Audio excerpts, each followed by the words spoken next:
Sri Striani, NPM 1840606005. Di sini saya akan menjelaskan tentang pola asuh pada anak suku Tidung. Yang pertama, pengertian suku Tidung. Tidung merupakan istilah kolektif untuk sekelompok orang kampung yang mendiami wilayah pesisir dan hilir hulu sungai pada wilayah dataran Borneo bagian timur laut dan pulau-pulau kecil sekitarnya. Penamaannya kemudian dikaitkan dengan nama sungai yang terletak di sekitar pemukiman mereka, seperti pada Sungai Sumbal di Sebuku, Sungai Sembaku, dan Sungai Sayap di wilayah Kabupaten Tanah Tidung. Lalu yang kedua, ada pola asuh. Di sini ada pengertian pola asuh secara etimologi. Pola berarti bentuk, tata cara, sedangkan asuh berarti menjaga, merawat, dan mendidik. Sehingga pola asuh berarti bentuk atau sistem dalam menjaga, merawat, dan mendidik. Dengan secara terminologi, pola asuh anak adalah suatu pola atau sistem yang diterapkan dalam menjaga, merawat, dan mendidik seorang anak yang bersifat relatif konsisten dari waktu ke waktu. Jadi, pola asuh orang tua adalah suatu keseluruhan interaksi antara orang tua dengan anak, di mana orang tua bermaksud menstimulasi anaknya dengan mengubah tingkah laku, pengalaman, serta nilai-nilai yang dianggap paling tepat oleh orang tua agar anak dapat mandiri, tumbuh, dan berkembang secara sehat dan optimal.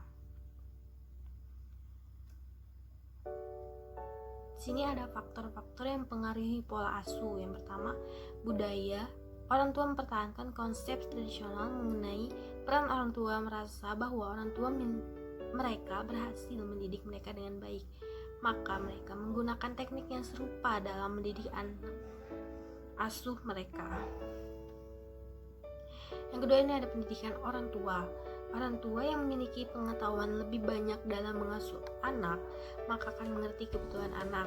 Yang ketiga, ada status ekonomi sosial, mana orang tua dari kelas menengah rendah cenderung lebih keras atau lebih permisif dalam mengasuh anak.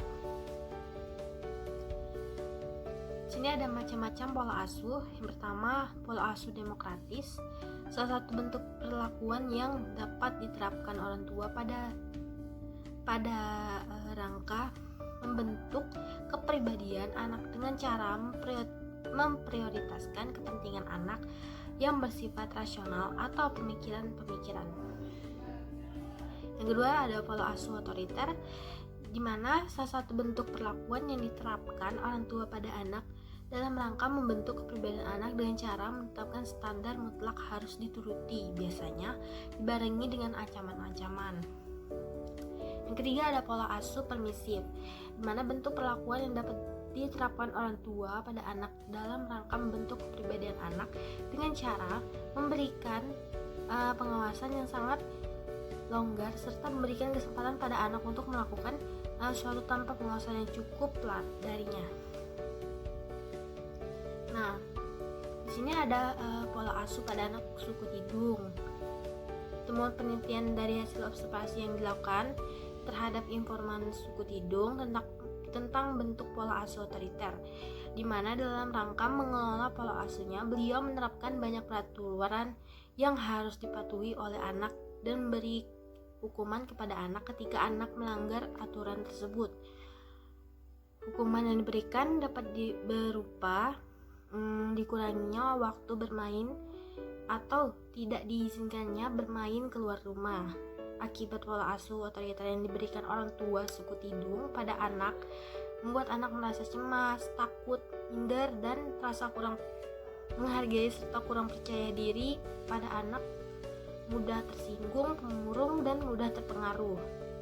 Dan dengan hasil observasi, anak tersebut memiliki perilaku sosial yang cenderung penurut, sedikit berbicara, dan pendiam. Tapi ketika mengerjakan tugas, sekolah cenderung lebih tepat waktu. Hal tersebut dikarenakan pola asuh otoriter mengembangkan pada kedisiplinan dan aturan-aturan yang harus dipatuhi oleh anak, dan anak sulit untuk menghindarinya. Anak-anak dari keluarga pola asuh otoriter menunjukkan beberapa kesulitan tertentu dalam berperilaku. Seperti halnya pada anak keluarga suku Tidung cenderung kurang bisa bergaul, mudah cemas dan takut. Hal ini disebabkan oleh sikap orang tua yang terlalu keras dan batasi rasa ingin tahu anak dengan menerapkan berbagai aturan yang apabila dilanggar akan mendapatkan hukuman atau tidak boleh main di luar rumah. Penerapan pola asuh otoriter yang digunakan orang tua suku Tidung menyebabkan daya kreativitas anak terhambat, sehingga anak jadi kaku untuk berbicara di depan umum, selalu takut jika dimarahi orang tua dan bahwasanya akan kurang terhadap suatu hal. Sekian penjelasan dari saya, dengan kurangnya mohon maaf. Wassalamualaikum warahmatullahi wabarakatuh.